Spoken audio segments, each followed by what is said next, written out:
이 밤도 이 자리에 오신 여러분들을 주의 이름으로 환영하고 축복합니다. 이제 코로나에 대해서 좀 자유함을 가지시고요. 할 수 있으면 코로나는 두려움의 대상이 아니라 조심의 대상이라는 것만 아시면서 여러분 항상 예배에 신령과 진정의 마음으로 여러분 귀한 현장 예배를 참여하시기를 바라고 사모하시기를 바라겠습니다. 오늘 여러분 우리가 이 자리에 왜 나왔습니까? 주님을 사랑해서 나온 줄로 믿습니다. 주님을 사랑하기 때문에 여러분 내가 주님을 사랑하기보다 어떤 의미에서 주님의 사랑에 이끌려서 이 자리에 온 것 아니겠습니까? 그런 여러분에게 오늘 또 유튜브와 함께 하시는 귀한 성도들에게 동일한 은혜와 축복이 있기를 바랍니다. 오직 주의 사랑에 매여 내 영 기뻐 노래합니다.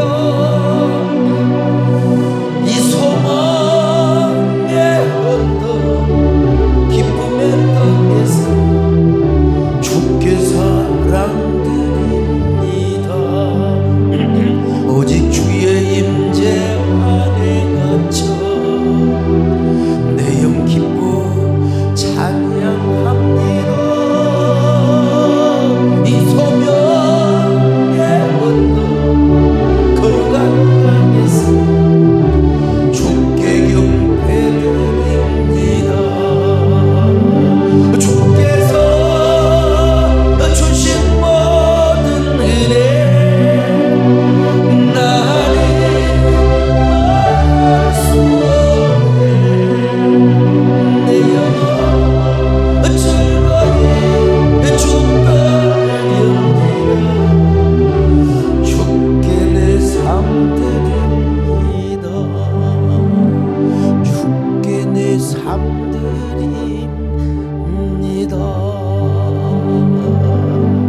요셉이가요 아버지와 형제들을 애굽의 고센 땅으로 모셔온 지도 20여 년이 지나갑니다. 세월이 흐르다 보니까 야곱이가 이제 죽을 때가 다 되었습니다. 그래서 야곱은 죽기 전에 12아들들에게 축복 기도를 해주는데 특별히 요셉에게 한 축복 기도가 뭐냐, 삼곁에 무성한 가지. 자, 이 축복 기도는요 요셉을 이렇게 축복하신 하나님을 찬양하며 높이는 의미도 있지만 앞으로 계속해서 하나님께서 이처럼 요셉 너에게 이런 은혜와 복을 주실 것이다, 예언적인 축복의 의미도 있습니다. 창세기 49장 22절을 봅니다. 시작. 요셉은 무성한 가지 곧 샘 곁의 무성한 가지라 그 가지가 담을 넘었도다. 자, 샘 곁에 무성한 가지요. 오늘 이 축복을 몇 가지로 분석을 할 수가 있는데요. 첫째로 요셉은 가지 중에서 가장 무성한 가지가 되는 축복을 받았습니다. 아주 무성한 가지. 이 무성한 가지는 영어로 fruitful vine이라고요. 이 풍성한 포도나무의 한 가지라는 말입니다. 포도나무라고 해서 다 무성한 가지는 아니에요. 좀 쫙 말라 빠진 가지도 있고요. 근데 이 가지는 정말 제일 두껍고 아주 무성한 가지, 그리고 열매를 가장 많이 맺는 이러한 가지였다는 것입니다. 자, 그런데 이 가지가 누구요? 요셉의 축복을 상징하는 겁니다. 다시 말하면 야곱의 12형제 중에서 요셉이가 가장 무성하게 축복을 받고 성공했던 사람이란 말입니다. 그렇습니다. 여러분, 아브라함이 믿음의 조상으로 뿌리를 내렸다면 이삭은 믿음의 싹이었고, 그리고 야곱은 줄기가 되었습니다. 그리고 그 줄기에서 12가지가 뻗어난 것이죠. 자, 그렇다고 12가지가 다 무성한 가지냐? 아니요. 그 12가지 중에서 가장 두껍고 무성하고 길게 뻗은 나무가 바로 누구였느냐? 요셉이라고 하는 가지였어요. 이 요셉이 무성한 가지가 되어서 부모를 구원하고 형제들을 구원한 것이 아니겠습니까? 그러므로 여러분 모두도 이 시대에 요셉의 무성한 가지가 될 수 있기를 축원합니다. 형제 중에서 무성한 가지가 되시기를 축원합니다. 여러분 대학 동창생 중에서, 고등학교 동창생 중에서 가장 무성한 가지가 되시기를 축원합니다. 같은 사업 중에서 동종업종 간에서 여러분의 사업장이, 여러분의 모든 직장이 아주 가장 무성한 가지 될 수 있기를 축원합니다. 여러분, 우리 자녀들이 있잖아요. 수많은 자녀들 가운데, 수많은 후세들 가운데 여러분의 자녀들이 다 이런 무성한 가지가 될 수 있기를 축원합니다. 나 기도합니다. 여러분요, 항상 하나님 앞에 주여 부족한 종을 샘 곁에 무성한 가지가 되게 하여 주시옵소서. 우리 성도들 언제나 무성한 가지가 되게 하여 주시옵소서. 우리 세된 교회를 샘 곁에 무성한 가지요 교회 중에 교회가 되게 하여 주시옵소서. 너를 보배롭고 존귀하게 여기시는 하나님이 내 삶 속에서 이 약속을 신실하게 이루시니 땅에 기름진 것으로 하늘에 신령한 것으로 늘 멈추시고 지키실 하나님이 너의 영혼 잘되도록 은혜 베푸시며 평강으로 인도하시리. 평강으로 인도하시리. 두 번째 요셉은요, 그냥 무성한 가지가 아니라 샘 곁에 무성한 가지로 축복을 받았습니다. 여러분, 샘 곁에 있는 무성한 가지, 듣기만 해도 설레이지 않습니까? 진짜 나무가 성장하는 조건은 두 가지가 있어요. 하나는 햇빛이 충분히 내리줘야 되고, 두 번째는 수분, 물이 많아야 돼요. 물이 있어야 됩니다. 여러분, 일시적으로 무성한 나무라 할지라도 물이 공급되지 않으면 금방 시들어버리고 말라 삐뚤어져 버려요. 이제 여러분 보세요. 비가 한 번만 쫙 내리면 완전히 실록의 계절이 올 겁니다. 비가 한번 봄비가 쫙 촉촉하게 내리다 보면은 그 산에 상수리 나무 할 것 없이 소나무 할 것 없이 울창한 숲을 만들게 되어 있습니다. 용비어천가에도 뭐라고 있습니까? 샘이 깊은 물은요 가뭄에 마르지 아니하며 뿌리가 깊은 나무는 바람에 흔들리지 아니할세. 이게 우리 중학교 때 국어에 나왔죠 아마, 그죠? 예. 근데 팔레스타인 지역은요 특히 가뭄이 심한 지역이기 때문에 웬만한 웅덩이는 가뭄에 다 말라버릴 뿐만 아니라 개천도 말라버립니다. 그러니까 나무가 자랄 수가 있겠습니까? 그렇지만 여러분, 물 근원이 깊은 샘은요 심한 가뭄에도 절대로 마르지 않습니다. 그리고 그 샘 곁에 심겨진 나무는 절대로 무성하게 된다는 사실이죠. 가뭄 때문에 다른 나무는 다 말라 죽어도 샘 곁에 심겨져 있는 나무, 주여, 오늘 이 자리에 모이신 귀한 분들, 오늘 방송 유튜브를 통해서 말씀을 듣는 귀한 분들에게도 이런 은혜가 있게 하여 주시옵소서. 요셉이가 이런 축복을 받았습니다. 그래서 요셉의 가지는 끊임없는 수분 섭취를 통하여 지속적으로 성장을 할 수가 있었습니다. 요셉 보세요. 한 번의 성공으로 끝난 것이 아니에요. 요셉의 일생은 계속해서 성공의 일생이었습니다. 승리의 일생으로 계속해서 연속이 되었다는 것입니다. 그는 젊어서도 무성한 가지가 되었고요, 그는 나중에 나이가 먹어서도 무성한 가지가 되었고, 그는 어떤 축복을 받았습니까? 정수리의 축복을 받았어요. 정수리. 자, 정수리 창세기 49장 26절입니다. 시작. 내 아버지의 축복이 내 선조의 축복보다 나아서 영원한 산이 한없음같이 이 축복이 요셉의 머리로 돌아오며 그 형제 중 뛰어난 자의 정수리로 돌아오리로다. 정수리란 말이 뭔 말? 맨 꼭대기란 말입니까? 그렇잖아요. 그러니까 여러분, 요셉이가 맨 꼭대기에 은혜를 받은 것처럼 여러분도 맨 꼭대기에 축복을 받으시기를 바랍니다. 이게요, 정수리라고 하는 말이 나지르라는 말로 표현되어 있는데요, 이 나지르라는 말이요 어디서 나왔느냐? 나시린이라는, 그러니까 요 나지르란 말에서 나시린이란 말이 나오게 되었다 이 말이죠. 그러니까 번역을 하면 좀 더 정확하게 한다면 뭐냐?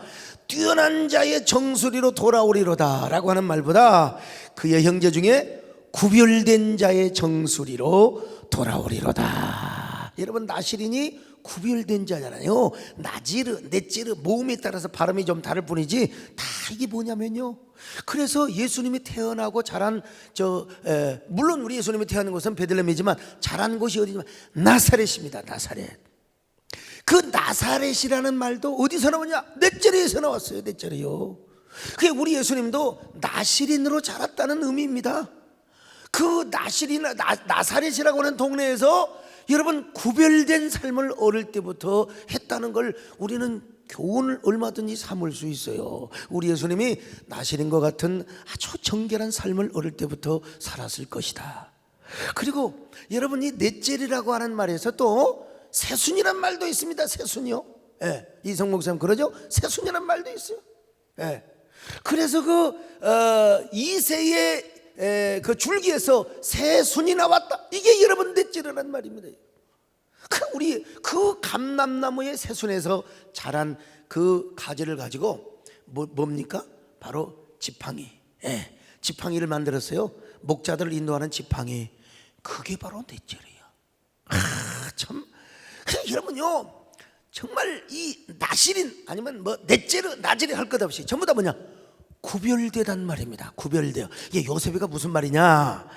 그냥 하나님 앞에 정수리의 축복을 받은 게 아니고 그는 언제나 어릴 때부터 구별된 삶을 살았다는 겁니다. 어릴 때부터 형제간들이 맨날 노가리나 까고 뭐 그냥 맨날 그 뭐 잡담이나 하고 말이요.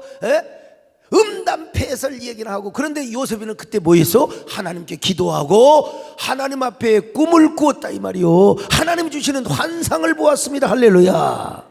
환상을 보았어요.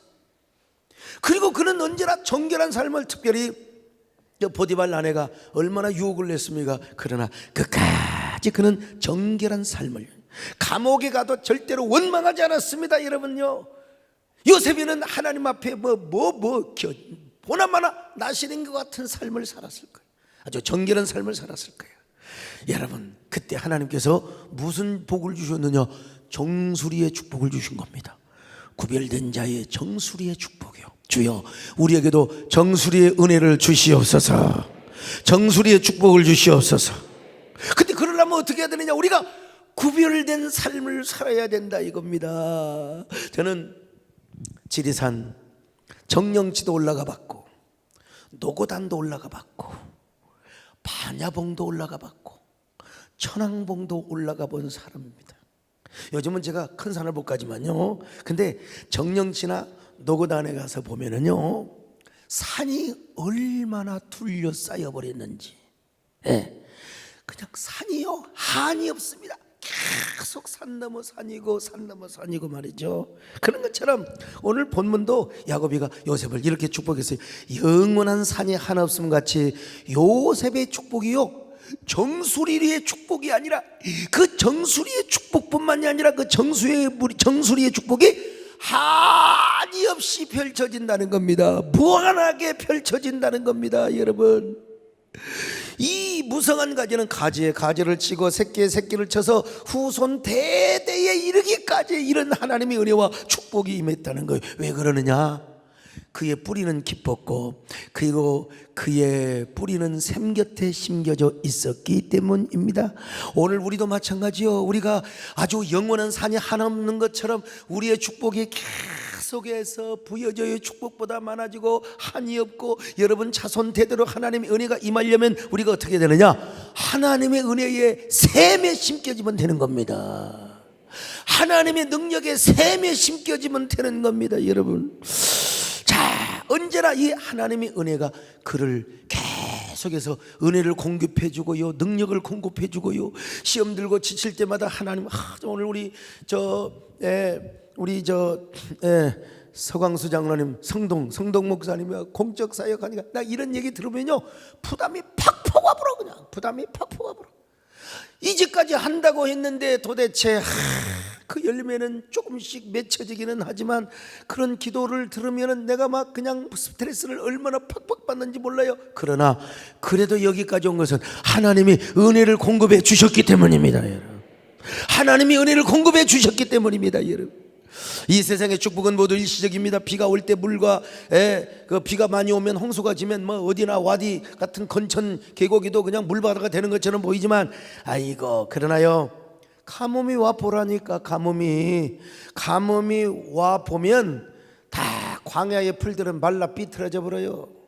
근데 저 바이 더 스트림, 시냇가에 심겨져 있는 나무, 그리고 그 샘 곁에 심겨져 있는 나무는 비가 와도 가뭄이 와도 예레미야 17장 8절에 있는 것처럼 더위가 오고 가뭄이 와도 절대로 여러분 가지는 무성하게 되는 거예요. 왜? 계속해서 물을 빨아들일 수가 있거든요. 여러분 바로 이 나무가 이 가지가 누구였느냐? 요셉이었다는 겁니다. 미스터 요셉이요. 오늘 여러분도 오늘 이 시대에 요셉이가 되시기를 축원합니다. 우리 교회 와서 뭐 요셉 설교를 생각은 이제 안 해야 좋을 것 같아요 보니까. 근데 요셉을 워낙 그냥 싹 훑어버려. 그렇지 않아도 옛날에 뭐 요셉 뭐 스펙을 뭐 스토리를 만들라 요셉, 하여간 우리 교회 와서 누구든지 부목사님들 당분간 요셉 설교하기는 틀렸어요. 그러고도 요셉 하는 사람은 정말 아주 담대한 사람이고 뭐 간땡이가 부은 사람이죠. 여러분 어쨌든 하나님의 은혜로 우리의 행실은 부족하지만 하나님의 은혜와 능력이 여러분들을 계속해서 막 흘러가게 하시기를 바랍니다. 여러분의 삶을 막 지원해 주시기를 바랍니다. 나의 모든 행실을 주여기 영마시고 바른 길로 인도하소서. 세상에 여기서 꽃이 나오네요. 기쁠 때나 슬플 때 나와 동행하시며 밤낮에 너 인도하소서. 내 모든 형편을 다 기. 우리 2층의 성도들도 사랑합니다 하면 3층도 할렐루야. 늘 나와 동행하옵소서.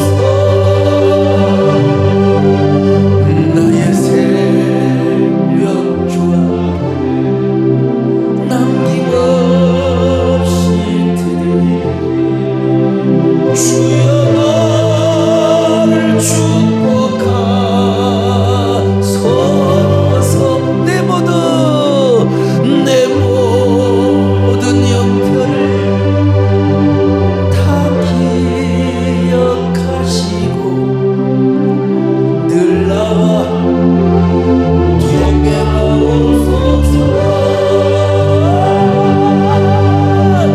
나의 새벽 주 앞에 남김없이 드리리. 주여 나를 축복하소서. 세 번째로 그 무성한 가지는 드디어 담을 넘어버렸어. 담을, 영역을 넘어버렸어. 자 22절 같이 봅니다. 시작. 요셉은 무성한 가지 곧 샘 곁의 무성한 가지라. 그 가지가 담을 넘었도다. 담을 넘어버렸어. 무성한 가지는요 여러분 옛날에 호박넝쿨 기억나십니까? 호박넝쿨이 막 무성하면 담을 넘어버려 갖고 막 옛날에 그냥 담을 넘어갖고 이제 저 담 넘어서 호박을 열매를 맺으면 그래도 뿌리가 있는 집의 주인인데 아주 염치가 미제인 사람은 담이 넘어왔다고 그걸 따먹어버려. 아무것도 아니 갖고 그냥 시골에서 싸움하는 경우를 봅니다. 여러분 감나무 포도나무도요 가지가 무성하면 담을 넘습니다. 우리 집에 감나무가 너무 잘 자라가지고 담을 넘더라고요. 하고 우리 친구가 따먹어서 임마 왜 따먹어 임마 시켜. 옛날에 참 양보해야 되는데 그때는 뭘 그렇게 그냥 그랬는지 모르겠어요. 아무튼 담을 넘었으면 좀 야 너도 따먹어라. 담을 넘었으니까 얼마나 좋아 여러분요. 여기 담장을 넘었단 말은 뭐냐? 경계를 넘어갔다는 겁니다. 경계를 넘어갔단 말은 뭐예요? 한마디로 요셉에게 있어서 국경을 넘어간 거예요. 국경 영역을 넘어갔습니다. 가나안에서 태어나서 자랐지만은 애굽으로 갔어요. 그리고 애굽에서 무성한 그냥 가나안에 뿌리가 있지만 애굽에까지, 이건 요 하나의 어떤 은유적 표현이죠. 애굽에까지 가져가서 거기서 열매를 맺어 그랬어요. 거기서 총리 대신이 되었다는 것입니다. 여러분, 애굽의 총리라고 하는 대신에 그늘을 만들었습니다. 그리고 수많은 열매를 막 주렁주렁 맺었어요. 그래서 나중에 그 그늘 아래서 얼마나 많은 사람들이 열매를 따먹었습니까? 나중에 200만이라고 하는 어마어마한 고센 땅에서요, 요셉이가 아니었으면 고센 땅에서 그렇게 번식을 할 수가 없어요. 참으로 요셉은 위대한 가지였습니다. 애굽의 모든 국민들을 다 살렸고, 그리고 애굽 옆에 있는 나라들까지도 다 생존을 하게 했던 멋진 가지였습니다. 주여, 오늘 우리가 이런 가지가 되게 하여 주옵소서. 우리의 그늘 때문에 많은 사람들이 막 먹고 살게 하여 주옵소서. 우리의 영혼의 그늘 때문에 많은 사람이 은혜 받고 살게 하여 주시옵소서. 은혜를 받아야지 여러분요. 여러분, 직장 사업 인생이 지금의 행동 환경에 영역을 넘으시기를 바랍니다. 막 국경을 넘으시기를 바랍니다. 지경을 넓히시기를 축원합니다. 여러분의 자녀들이 21세기 통일한국 시대 요셉처럼 38선을 넘고 국경을 넘어서 아주 세계를 무대로 활동하는 축복이 있기를 축원합니다. 이제는 국가 시대가 점점 넘어가지 않습니까? 세계의 경제, 문화, 교통이 지구촌화되어 가고 있습니다. 참, 그래서 하나님, 우리 자녀들이 그저 정말 요셉처럼 요셉의 무성한 가지가 되어서 이제 앞으로는요 정말 언젠가 여러분 이루어질 겁니다. 뭐 2030 몇 년 40년 될지, 여러분 이게 비행기가 지금 뭐 이제 뭐 그런 뭐 에어버스 비행기도 나왔지만 정말로 아마 정말 빠른 비행기가 영종도에서 탁 떠가지고 미국까지 아마 두세 시간 서너 시간 부산 가는 것처럼, 그래 거기서 점심 먹고 아니면 저녁 먹고 그리고 야간 비행기 타고 오면 새벽에 떨어져. 이런 시대가 오게 돼요. 여러분, 분명히 옵니다. 분명히 반드시 옵니다. 반드시 와요. 아니 여러분, 우리 어린 시절에 말해도요, 우리 제 고향이 남원이잖아요. 거기 뭐 함양, 거창, 뭐 또 구례 할 것 없이 전부 산청 할 것 없이요, 서울을 가려면 우리 남원으로 왔어야 됩니다. 남원역에서 기차를 타고 맹 칙칙폭폭 칙칙폭 보고 왔어요. 근데 지금은요 얼마나 교통 수단이 잘 발전해 가지고 남원으로 안 와도 그냥 다 와요. 오히려 남원은 지금 우리 남원은 고속버스가 지금 없어지느냐 이런 상황입니다, 여러분. 많이 타야 되는데 뭐 그래서 이게 여러분, 남원 갈 일 있으면 좀 고속버스 좀 타주시기 바랍니다. 예. 그리고 이번에 옛날에 우리 나 어린 시절에만 해도요, 남원의 춘향제가 얼마나 유명했는데 요즘은 자꾸 조금 그런다는 거예요. 그래서 이번에 내가 고향이기 때문에 5월 5일 날 우리 성도님들과 함께 버스 대절해서 한번 남원 추어탕도 먹고, 그리고 이 목사님 오면서 휴게소에서 먹자고. 아니요, 그 돈 저녁에 또 남원에서 한 번 더 먹고 그 우리 지역 경제를 좀 살려줘야 되겠다 이런 생각을 해봅니다. 아무튼 간에요, 춘향제 때 좀 갔다 오고 여러분 한번 보세요. 뭐 강원도도 가서 보시고 또 춘향제를 어떻게 하시는가. 어쨌든 간에 아니 우리 어린 시절에도 그랬는데 지금은 뭐 완전히 마이카 시대요. 그냥 도로가 잘 돼 있어 가지고 그냥 남원까지 올 필요 없어요. 막 함양에서 바로 서울 와버려요. 그냥 산청에서 바로 와버려요. 어떤 의미에서 여러분, 저는요 요셉 같은 축복을 받았다고 해야죠. 그렇지 않습니까? 집에서 혼자 나와서 신학교를 다니면서 꿈을 꾸었지 않습니까? 그랬더니 한국교회에서 가장 어려운 때에, 진짜 생각해보면 가장 어려운 때예요. 지도자가 판단을 잘못해가지고 이미지를 구기고 그냥 브랜드를 그냥 완전히 박살내버리는 지도자가 판단 잘못하면 병사들 다 죽이고 전쟁에 대표합니다. 누가 욕하고, 요즘은 욕하는 사람도 별로 없어요. 그 가장 어려운 때에 총회장의 사역을 감당하고, 가장 어려운 때 한교총 대표회장의 사역을 감당하고, 어려운 때 하나님께서 아마 그렇게 사용하셨던 것 같습니다.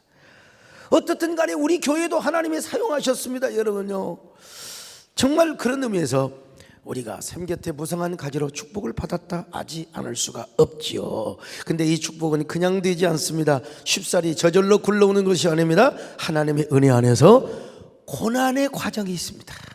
고난의 과정이 있어요. 아니면 기가 막힌 역전 드라마를 경험해야 됩니다. 이게 하나님께서는요 그냥 가만히 있는 사람을 쓰지 않아요. 그만한 그릇으로 하나님이 연단을 하시거든요. 그만한 그릇으로.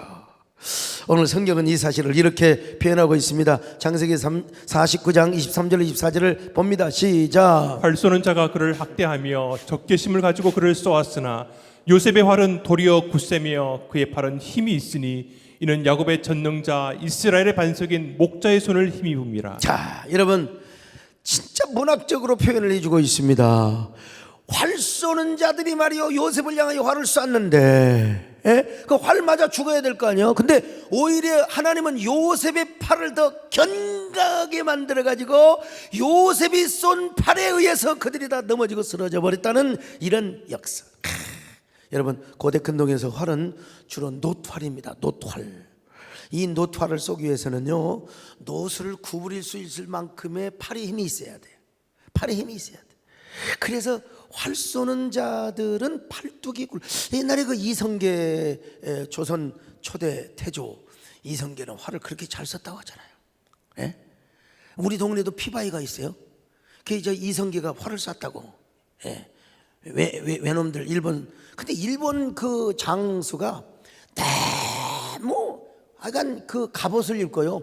그리고 얼굴까지 그냥 다 이렇게 마스크처럼 방어를 했기 때문에 이거 도대체 어디 화살이 맞아도 그냥 이 쇠 갑옷에 그냥 다 튕겨나가 버려요. 얼마나 이성기가 활을 잘 쏘냐면 여기 있는 그 쇠 같은 걸로 이렇게 턱을 받치는 게 있잖아요. 그래서 거기를 쏘았대 이성계가요. 이성계가요. 옛날에 무슨 궁이라고 하는 영화가 있던가 하여간요. 바람은 계산하는 것이 아니라 극복하는 것이다. 야, 영화 대사에 요거 하나 하려고 세상에 그 영화를 만들었어요. 자, 근데 이성계가 쫙 싸가지고 여러분요 여기 있는 턱을 맞췄대요. 턱을 딱 맞추니까 바람이 싹 부는데 이걸 안 하게 하려고 자기도 이제 칼 들고 무장을 했을 거 아니요. 여러분 잘 보세요. 바람이 부는데 그 일본 장수가 입을 벌렸대요. 아, 이게 턱이 안 빠지게. 이게 턱을 방해하는 이 쇠 뭐라고 해야 아무튼요. 쇠 턱받이. 그래서 이게 안 빠지도록 딱 하고 있는데 이성기가 딱 쏴가지고 목구멍에다가 화살을 박아버렸다는 거예요. 우리 동네에 내려오는 전설입니다. 피바이가 있어요. 얼마나 피가 많이 흘렸던지 일본 사람들이 그 병사들의 피를 그래서 피바이라고 그래요. 피바이라고. 바위가 한 50m, 100m 될 거예요. 아마 50m 이상은 될 거예요. 어렸을 때 볼 때는 어마어마하게 큰 그 바위인데 지금은 이제 가본 지가 하루 어디야 잘 모르겠네. 어쨌든 간에요. 요셉이를 형제들이 쐈어요. 보디발의 부인도 쐈어요. 근데 오히려 하나님은 요셉의 팔을 더 견강하게 해가지고 요셉이 활 쏘는 자 요셉의 활에 의해서 사람들이 다 넘어졌다는 것입니다. 참 이건 그야말로 반전 드라마죠. 반전 드라마.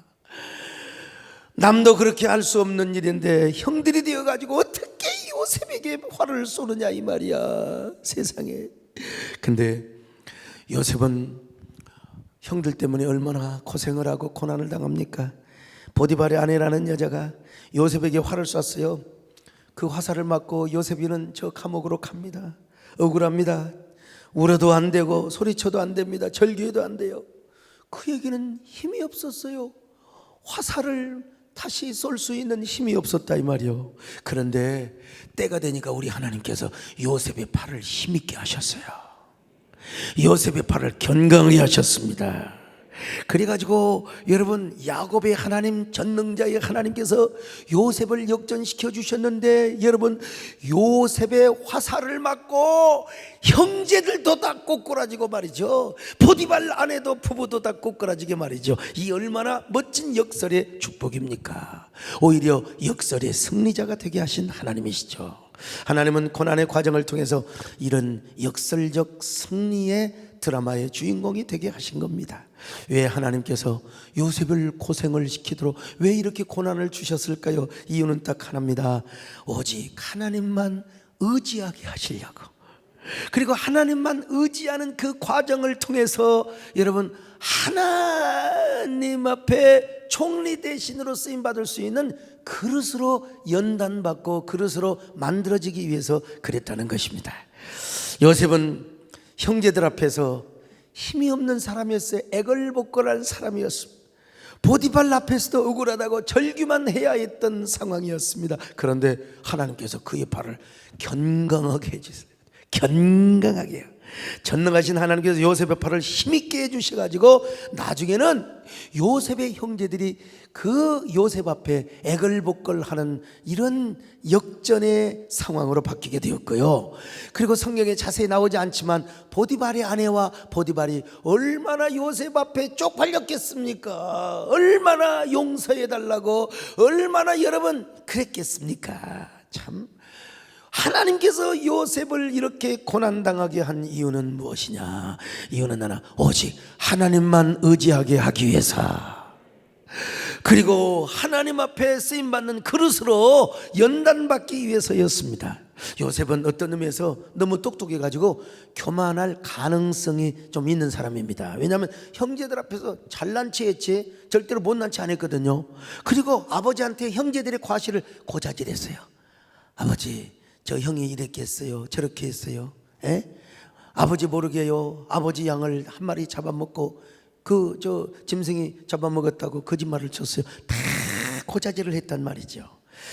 자, 그래, 요셉이가 착해요. 요셉이가 똑똑한 건 분명해. 그렇지만 하나님 앞에 겸손할 때는 겸손해야 할 지경에 이르렀어요. 그래서 요셉을 겸손한 지도자, 포용력 있는 지도자, 사랑의 지도자, 능력 있는 지도자로 만들기 위해서는 어쩔 수 없이 요셉을 고난의 구렁텅이에 빠지게 하신 것입니다. 여러분, 하나님께서 반드시 우리에게 하시는 일이 있습니다. 그것은 하나님 없이는 살아갈 수 없도록 언제나 우리를 낮추시고 우리를 언제나 겸손하게 하시고 하나님만을 의지하게 하는 사람으로, 그런 상황으로 우리를 만들어 주신다는 사실을, 우리를 인도해 주신다는 사실을 아셔야 됩니다. 여러분, 우리가 진짜 모든 것이 만족하고 모든 것이 다 그러면 기도 제목이 없으면 우리가 태만하게 되어 있습니다. 나태하게 되어 있습니다. 여기 소목사도 그냥 금나루와 투당투당 그냥 하루아침에 그냥 연합기관 하나 되불고 다 이루어져 버리면 얼마나 좋겠어요. 근데 이게 내 힘으로는 안 돼요. 근데 하나님께서 은혜를 주셔야 되거든. 그러니까 하나님을 의지할 수밖에 없어요. 예? 여러분, 인생이 고달프지 않는 사람이 어디가 있습니까? 다 기도 제목을 주어요. 다 기도 제목이 없다는 거, 그거는 아니야. 그거는 하나님을 떠난 사람이야. 그냥 우리는 뭐라고 그때 고난 속에서 뭐라고 고백을 합니까? 하나님, 저는 하나님이 없으면 살 수가 없습니다. 하나님이 안 도와주면 저는 살아갈 수가 없습니다. 그러므로 이제 저는 하나님만 의지하며 살겠습니다. 하나님만 신뢰하며 살겠습니다. 그러니 제발 나 좀 도와주세요. 나 좀 붙잡아 주세요. 이런 사람이 되시기를 축원합니다. 예수님, 이 손을 꼭 잡고 가소서. 약하고 피곤한 이 몸을 폭풍은 감싸 해치사 비치고 손잡고 날 인도하소서. 이런 사람들 인생이 힘들고 고난이 닥칠 때 예수님 날 도와 주소서. 주옵소서. 외치는 이 소리 귀 기울이시사 손잡고 날 인도하소. 그럴 때 우리 하나님께서 우리의 팔을 힘있게 만들어 주시는 거예요. 여러분, 이런 반전의 역사를 믿으시기를 바랍니다. 하나님, 예수님이 손을 붙잡고 가소서. 언제부터인지는 모르지만 하나님이 때가 될 때 우리의 힘을 힘있게 만들어 주십니다. 우리의 팔을 견강하게 만들어 주십니다.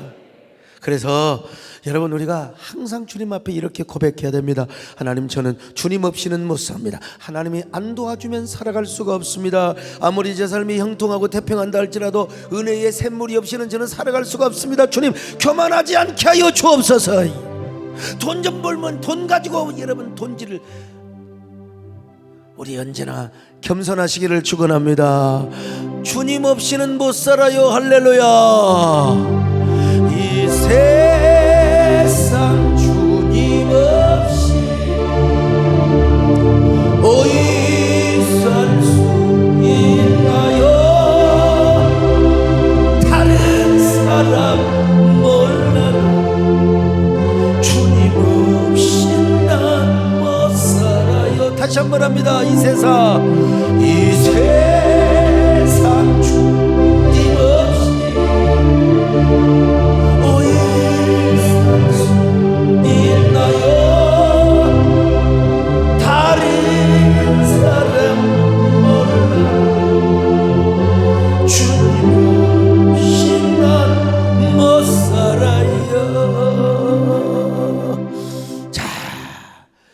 이 모든 축복을 누가 허락해 주셨습니까? 하나님이 허락해 주셨습니다. 여러분요, 요셉은 이걸 알았습니다. 그래서 아버지가 죽은 다음에도 형제들에게 용서의 삶을 베풀어 주셨어요. 아버지가 죽었네요. 아버지가 죽으니까 누가 제일 슬프게 울었을까? 자, 정명수장은 누가 제일 슬프게 울었을까? 요셉이가? 그렇죠. 권장은 요셉이가 제일 슬프게 울었겠지. 나 우리 정권사님 돌아가시면 누가 제일 슬프게 울까? 황경진 장로님, 누가 제일 슬프게 울까? 내가? 인간적으로 보면 내가 제일 슬프게 울겠죠. 근데 이제 또 하나님께서, 야, 네가 너무 슬프게 울면 성도들한테 덕이 안 된다. 천국의 소망을 가져야지. 너가 너무 많이 울면은 성도들이 은혜가 안 된다. 그러면 또 내가 그렇게는 안 울겠지만, 인간적으로 생각할 때는 요셉이가 아버지가 죽어서 아마 가장 많이 슬프게 울었을 거예요. 이 모습을 본 형제들이 요셉을 더 두려워하는 거예요. 이게 죄진 놈들은요, 끝까지 다리 뻗고 잠을 잘 수가 없다니까. 아무튼 간에 그렇지 않아도 아버지가 돌아가시면 요셉이가 자기들을 보복할 것이라고 생각했는데, 아버지가 죽은 그 시신 앞에서 아버지 여러분, 얼마나 서글프겠어요. 형제들에게 팔려가지고 애굽에 와가지고 타양살이 몇 해든가, 세상에 뭐 10년이 뭐요. 그냥 저렇게 우는 요셉, 형제간들이요 서로 긴장하기 시작합니다. 우리가 노예로 바람을 넘길 때를 생각하면서 울고 있지 않을까? 지금까지 아버지가 살아계셔서 우리를 보복하진 않았는데 아버지가 죽으니까, 아버지가 돌아가시니까 우리를 보복할지도 몰라. 그래서 형제들은 사신을 보내어서 요셉에게 용서해달라고 정식으로 다시 한번 화해를 요청합니다. 참 웃기는 짜장면이죠. 창세기 50장 15절로 17절 같이 봅니다. 시작. 요셉의 형제들이 그들의 아버지가 죽었음을 보고 말하되, 요셉이 혹시 우리를 미워하여 우리가 그에게 행한 모든 악을 다 갚지나 아니할까 하고 요셉에게 말을 전하여 이르되, 당신의 아버지가 돌아가시기 전에 명령하여 이르시기를, 너희는 이같이 요셉에게 이르라. 내 형들이 내게 악을 행하였을지라도 이제 바라건대 그들의 허물과 죄를 용서하라 하셨나니, 당신 아버지의 하나님의 종들인 우리 죄를 이제 용서하소서 하매, 요셉이 그들이 그에게 하는 말을 들을 때에 울었더라. 자, 그들이 형님들이었지만 요셉에게 존댓말을 쓰면서 지난날의 잘못을 용서해달라고 다시 한번 화해를 요청합니다. 이 말을 듣고 요셉이가 얼마나 기가 막히겠어요? 내가 이미 다 용서해 줬는데 아버지 이름으로 용서해주고 하나님의 이름으로 용서해줬는데 이렇게도 나를 못 믿어. 이렇게도 나를 못 믿어. 오죽하면 여러분 우리가 비단 향목꽃을 드린다고 하지 않습니까? 나를 믿어주세요. 용서할 뿐만 아니라 형제들의 가족들을 다 지켜주고 여기까지 보호해 줬는데 여러분 아버지가 돌아가시니까 형님들은 가시방석에서 놓여 앉아 있는 것처럼 보여요. 그래서 요셉이가 형님들에게 뭐라고 말합니까? 형님들 절대로 그러지 마세요. 근데 더 기분 나쁜 건 뭐냐면요, 그들이 분명히 사신들에게 이야기를 했는데 그들이 요셉에게 와가지고 뭐라고 고백합니까? 아이고 우리를 용서해 주세요. 용서해 주세요. 요셉 앞에 엎드려가지고 우리는 당신의 종들입니다. 우리는 당신의 종들입니다. 창세기 50장 18절을 봅니다. 시작. 그의 형들이 또 친히 와서 요셉의 앞에 엎드려 이르되 우리는 당신의 종들이니이다. 형님들 두려워 마세요. 당신들은 나를 헤아려 하였지만 하나님은 그것을 선으로 바꿔주셨잖아요. 그것을 구원으로 바꿔주셨어요. 형님들 왜 나를 못 믿어요? 내가 용서해 줬는데. 19절로 21절을 같이 봅니다. 시작. 요셉이 그들에게 이르되 두려워하지 마소서 내가 하나님을 대신하리이까 당신들은 나를 헤아려 하였으나 하나님은 그것을 선으로 바꾸사 오늘과 같이 많은 백성의 생명을 구원하게 하시려 하셨나니 당신들은 두려워하지 마소서 내가 당신들과 당신들의 자녀를 기르리이다 하고 그들을 간곡한 말로 위로하였더라. 근데 우리가 이 요셉이가 용서하고 그들을 사랑했던 것도 중요한데 정말 우리가 그냥 지나칠 수 있거든요. 요셉의 신앙 고백을 우리는 그냥 간과할 수가 없어요. 그게 뭐냐면요, 당신들은 나를 헤아려 하였으나 하나님은 그것을 선으로 바꾸어 주셨습니다. 참 기가 막혀. 창세기 50장 20절입니다. 시작. 당신들은 나를 헤아려 하였으나 하나님은 그것을 선으로 바꾸사 오늘과 같이 많은 백성의 생명을 구원하게 하시려 하셨나니. 요셉의 신앙 고백입니다. 당신들은 나를 헤아려 하였으나 하나님은 그것을 선으로 바꾸어 주셨습니다. 이렇게 요셉은요 하나님을 바꾸시는 하나님으로 고백했습니다. 왜냐하면 우리 하나님은 좋으신 하나님이시거든요. 좋으신 하나님이 나를 바꾸어 주셨다는 것입니다. 좋으신 하나님, 좋으신 하나님, 참 좋으신 나의 하나님. 우리 하나님은 무엇을 바꿔주셨어요? 악을 선으로 바꿔주셨습니다. 창세기 50장 20절을 다시 봅니다. 시작. 당신들은 나를 헤아려 하였으나 하나님은 그것을 선으로 바꾸사 오늘과 같이 많은 백성의 생명을 구원하게 하시려 얼마나 하시나니. 위대한 고백입니까 여러분요. 뿐만 아니라 화를 복으로 바꿔주셨습니다. 화를 구원으로 바꿔주셨어요. 요셉이 처음 볼 때 정말 처음에는요 자신이 화를 입은 것처럼 착각을 했을지 몰라요. 그러나 우리 하나님은 그 시험을, 시련을, 화를 우리 하나님이 복으로 바꾸어 주셨습니다. 구원으로 바꾸어 주셨습니다. 오늘 여러분이 어떤 고난을 당하고 있습니까? 그 모든 화와 모든 고난이 여러분 복으로 바뀌어질 수 있기를 축원합니다. 그런가 하면은 여러분 요셉 자체 사람을 바꾸어 주셨습니다. 사람을 바꾸어 주셨어요. 요셉은 어릴 때부터 형님들의 잘못을 아버지께 고자질하기를 좋아했던 사람이요. 이런 사람은 자기 의가 많은 사람이요. 요대로 그대로 자라면요 요셉은 자신의 의가 가득하게 될 수밖에 없어요. 남을 정죄하고 교만할 가능성이 많은 사람이요. 그리고 이런 사람 반드시 원수를 보복하게 되어 있어요. 근데 하나님은요 이 요셉을 바꿔주신 거예요. 요셉이라는 사람을 바꿔주신 거예요. 용서의 사람으로, 사랑의 사람으로, 위로의 사람으로, 섬기는 사람으로. 그래서 요셉은 고백했을 거예요. 나의 하나님은 어떤 하나님이냐? 바꾸어주시는 하나님이시다. 그래서 먼 훗날 사도 바울은 뭐라고 고백합니까? 모든 것이 합력하여 선을 이루어 어떤 사람에게?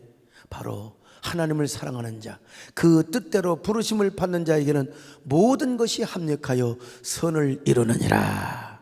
로마서 8장 28절을 보시겠습니다. 시작. 우리가 알거니와 하나님을 사랑하는 자 곧 그의 뜻대로 부르심을 입은 자들에게는 모든 것이 합력하여 선을 이루느니라. 여러분, 우리 하나님은 좋으신 하나님이십니다. 바꾸시는 하나님이십니다. 모든 것을 합력하여 선을 이루게 하신 하나님이십니다. 아니 여러분, 뭐 코로나 걸린다고 별것도 없잖아요. 보니까 뭐 걸려버리니까 별것도 없잖아요. 여러분, 합력하여 선을 이루십니다. 할렐루야. 감사를 알게 하시고 사랑을 알게 하시고 축복을 알게 하시고. 여러분, 예? 전봉준 장로님 코로나 겪으셨습니까? 안 겪으셨어요. 저분은 제가 나도 약간의 이게 통풍이 있는지도 몰라요. 에어컨을 키면은 무릎이 시금합니다. 근데 우리 장로님을 모시고 금강산을 갔는데 갑자기 통풍성 관절염이 와가지고 내가 여러분 거반 부축이고 다니고 세상에 무릎에 통풍이 오니까 아무것도 못 하더만 내가 그냥 막 거반 업고 다녔어. 금강산에서 담임 목사가 장로를 업고 다녔다. 그거 기억하셔야 돼요. 저한테 혹시 섭섭한 일이 있더라도 그거 기억하셔야 됩니다. 우리 하나님은 그런데 참 어떤 하나님이냐, 합력하여 선을 이루시는 하나님이십니다. 여러분, 어떤 어려움을 겪고 계세요? 어떤 화를 당하고 있습니까? 어떤 시험을 겪고 계세요? 여러분, 그저 요셉처럼 하나님의 임재의식을 가져보세요. 그리고 무조건 ES의 믿음을 가지고 나가보십시오. 하나님은 여러분의 삶을 바꿔주실 것입니다. 우리 김신의 사모가 이제 날달이 나가지고 이제 통증만 오면 가야 돼요. 아들을 둘이나 낳고 어떻게 해서 또 하나를 임신하게 되었는데 딸인 줄 알고 주여 믿습니다 가보니까 100만 불짜리였다. 아들이 3명이요. 그래가지고 시험이 들 뻔했대요. 하나님, 왜 우리 집 구석에는 아들만 주십니까? 그런데 주는 대로 받아라 이놈. 그래서 이제 아들만 3명 키우니 얼마나 막 들썩거리겠습니까? 사실은 딸내미가 하나 나오긴 나와야 되는데 그래도 다 지내놓고 보면 합력하여 선을 이루시는 분이십니다. 우리 하나님이 여러분요, 악을 선으로 바꿔주시고 화를 복으로 바꿔주시며 여러분의 삶을 바꿔주세요. 이 하나님을 믿으시면 아멘합니다. 그런 은혜가 오늘 저녁에 임하시기를 축원합니다. 오늘 유튜브로 함께 하시는 분들에게도 그런 은혜가 임하시기를 축원합니다. 오늘 우리 방송을 통해 말씀 듣는 여러분에게도 동일한 은혜가 있기를 축원합니다. 예수님, 이 손을 꼭 잡고 가소서. 약하고 피곤한 이 몸을 폭풍은 앞서 해치사 빛으로 손잡고 날인도 외치는 네 소리 귀 기울이시소. 외치는 네 소리 귀 기울이시소. 손잡고 날인도 하소. 주여, 우리가 요셉이가 되게 하여 주옵소서.